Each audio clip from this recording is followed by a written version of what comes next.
এখন ওকে নার্সারিতে নিয়ে যাওয়া হয়েছে। তুমি কেবিনে যাও, তারপর তুমি দেখতে পাবে। ও ভালো আছে তো? বাবার হাত ধরে পৃথিবীতে এসছে, খারাপ থাকতে পারে? তোমাকে এখানে কে ডাকলো? সেটা তোমার জানার কোনো দরকার নেই মিমি। আমার আশাটা নির্দিষ্ট ছিল, তাই আমি এসেছি।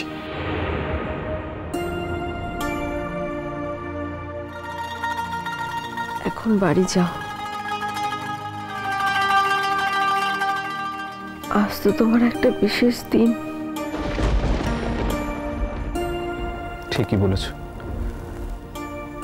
আজ সত্যি আমার জীবনের একটা বিশেষ দিন।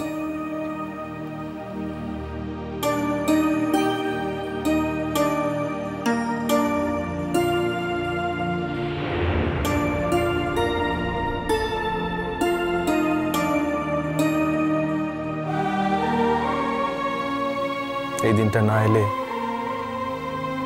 আমি সত্যিই জানতে পারতাম না যে এই দিনটার কি দাম। আগেরবারে তো মনের মতো কিছু হয়নি, এবারে মিমি, আমি বলছি তুমি কথা বলো না। কেন এত কথা বলছো? চুপ করো, আর ভয় পেও না, খুব তাড়াতাড়ি সুস্থ হয়ে উঠবে। শুধুমাত্র মনে জোর রাখো, কেমন? ছোট, মনের জোরটা ঠিক কিভাবে পাওয়া যায় বলো তো আমায়।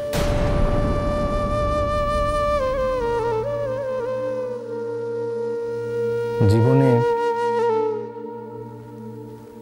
বিশ্বাস হারিয়ে গেলে মনের জোর কমে যায়। মিমি, তুমি তোমার জীবনের বিশ্বাসটা একটু ফিরিয়ে আনার চেষ্টা করো তো, দেখবে তোমার মনের জোর এমনি ফিরে এসেছে। বিশ্বাস? বিশ্বাস। একটা কথা তোমায় বলার ছিল। কি? আমি কাজলের সাথে তোমাকে জড়িয়ে খুব বড় ভুল করেছিলাম।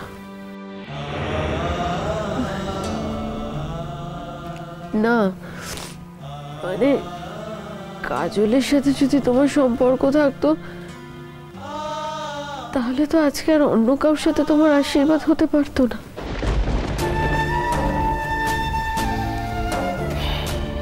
তাই এই খবরটা জানা গেল কি করে? ভালো খবর বাতাসে আগে আসে।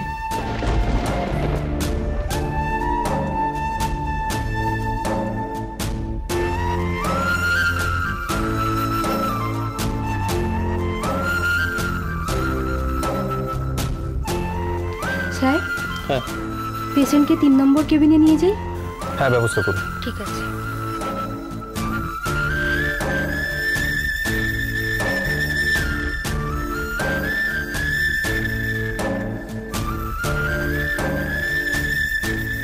আমি এখানেই আছি।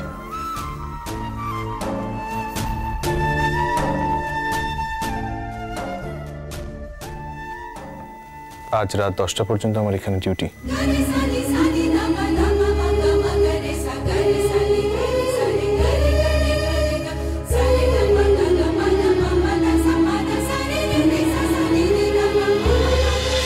মেচকা সিস্টার, কোনো খবর আছে? হ্যাঁ আছে তো, আপনাদের মেয়ের কোল আলো করে ছোট্ট একটা ছেলে হয়েছে। মিষ্টি খাওয়াতে হবে কিন্তু। বলছি পেশেন্ট কেমন আছে? জ্ঞান ফিরেছে, আর কোনো ভয় নেই। তবে ডক্টর সেন যদি ঠিক সময়ে না আসতেন তাহলে দেখা যাবে না। যদি থাক না, পরে তো দেখবো তো যখন বাইরে আসবে। আর দেখার দিন কি পালিয়ে যাচ্ছে? বাড়ি যাই, বাড়ি গিয়ে খবর দিই ছেলে হয়েছে।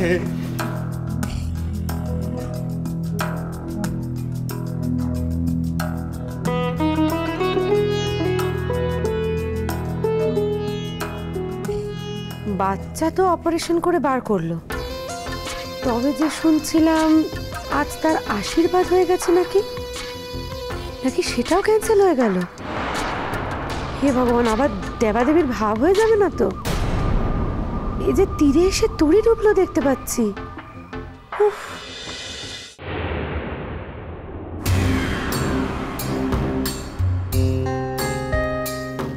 এবার সব খুলে বলো তো বাবা শুভ। হ্যাঁ, তোমাদের জন্য অনেকক্ষণ ঠায় বসে আছি। তোমার বাবা মা এইমাত্র ঘরে গেল। ছোট ঠাকুরপোর কাছে তো সবটা ফোনে শুনলাম। মেয়েটা কেমন আছে বলো দেখিনি মেজো ঠাকুরপো। কিছুই না বড় বৌদি, মিমির কিছু কমপ্লিকেশন হয়েছিল, সেটা এখন অনেকটাই ভালোর দিকে আর কি। মানে ভয়ের কোনো কারণ নেই খুব একটা, আর বাচ্চাটাও ভালো আছে।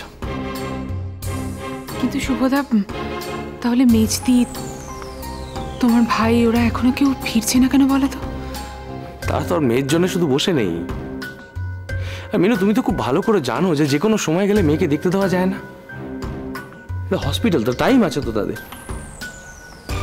বসে আছে হয়তো, অন্য কোনো কারণে বসে আছে হয়তো। সত্যি আমার আমার মাথা গরম হয়ে গেছিল, রাগ হয়ে গেছিল, আমি বেরিয়ে চলে এসেছি। তুই ভাবো, যারা যারা আজকে আশীর্বাদ হওয়ার কথা, আমি জানি না, আমি জানি না হয়েছে কিনা, হলে তো আরো ভালো। তার জন্যে, মানে তার সঙ্গে যাতে আমার মেয়ের সম্পর্কটা ঠিকঠাক হয়ে যায়, যাতে তাদের মিলমিশ হয়ে যায়, সেই জন্য শোনা যেটি তোমার মেজ বৌমা আর তোমাদের বাড়ির ছোট ছেলে, তাদের জিভ দিয়ে একবারে জল গড়িয়ে পড়ছে। অথচ একবারও ভাবলো না তারা, একটা বারের জন্য ভাবলো যে আমার মেয়েটাকে ওরা কি পরিমাণ কষ্ট দিয়েছে, এক মুহূর্তের জন্য সেটা ভুলে গেল ওরা। কি অদ্ভুত। আসল কথাটা কি বলতো? আসল কথাটা একদম এই ছেলেটি, মানে আমাদের এই জুডো, হাসপাতালে নতুন জয়েন করেছে। আসলে মেয়ের কন্ডিশন খারাপ, কোনো ডাক্তার নেই, আর মিমিকে যে দেখছে সেই ডাক্তারও তো ছুটিতে। সেই জন্য ওরা ওকে এমার্জেন্সি কল করেছে, আর তিনি আজকে ছুটি নিয়েছিলেন। তার তো আশীর্বাদ। সেবেলায় কিন্তু ঢাক ঢাক কুরকুর, মানে নার্স টাস ওসব কিছু জানে না। ওরা জানে শুধু বাবু ছুটিতে আছে আর কি। এমার্জেন্সি কল পেয়ে একজন পেশেন্টের ক্রাইসিস শুনে সে দেখতে এসছে আর কি। সেটা জানতো না যে সত্যি কে কি বৃত্তান্ত। এসে দেখেছে মিমি। আমার কাছে অদ্ভুত লাগছে এটা, যে একটা মানুষ। ঠিক, রাগ করিস না শুভ, এখন কি রাগ করার সময়? এই উপলক্ষে যদি মেয়ে জামার একটা মিল হয়ে যায়, সে তো তোর পক্ষেই ভালো, আমাদের সকলের পক্ষেই ভালো। তোরও তো পরিস্থিতির বিচার বিবেচনা করতে হবে। একই তোর এখন কাজকর্ম ভালো যাচ্ছে না, আর এটা কেন বুঝতে পারছিস না? তোর মেয়ে তো এখন একা নয়, তার একটি বাচ্চা হয়েছে। একটা বাচ্চাকে লালন পালন করে বড় করা কি সোজা কথা রে? তাই বলে, আর এটা যদি হয়তো ভালোই হয়, জুডো যদি মিমিকে ফিরিয়ে নিয়ে যায়, তাহলে তো আমাদের সকলের পক্ষে মঙ্গল হয়। আমি তো শোনার পর থেকে ঠাকুরকে ডাকছি। কি হচ্ছে গো সোনামা, কি হচ্ছে গো? হ্যাঁ, আমাদের মিমিদানির কপাল খুলেছে আমাদের মিমিদানির কপাল, নাকি যা ঘুটে কুড়ুনি ছিল তেমন ধারেই রয়ে গেছে? বাবা, ঠাকুরমণিকে কত করে বলেছি যে ওদের মধ্যে মিলমিশ করে দাও। হ্যাঁ, ঠাকুরমণি বোধহয় আমার কথাখানা শুনতে পেয়েছে। দেখো, ওদের এবার স্বামী স্ত্রীর মধ্যে মিলমিশ হয়ে যাবে। হ্যাঁ, পারি, তুমি চুপ করো না প্লিজ, একটু চুপ করো না। তুমি তো আগা মাথা কিচ্ছু জানো না, দুম করে না কথা বলে দাও। আমি নাকি বুঝিনি, আর উনি নাকি খুব বোঝেন। চুকে দেখিনি সংসার ভাঙানির ওস্তাদ। কোথায় নিজের মেয়ের সংসারখানা জোড়া লাগাবে তার কোনো ইচ্ছে নেই গো, শুধু তাকে ঘর থেকে দূর করে দেওয়ার জন্য উঠে পড়ে নিয়ে গেছে। হ্যাঁ, কেমন ধারা বাপ তুমি? হ্যাঁ, কেমন ধারা বাপ তুমি? অমন ধারা বাপের না মুখে আগুন। হ্যাঁ,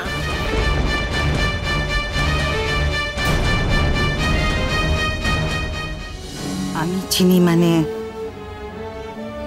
পেশেন্ট কে জুডো? মিমি।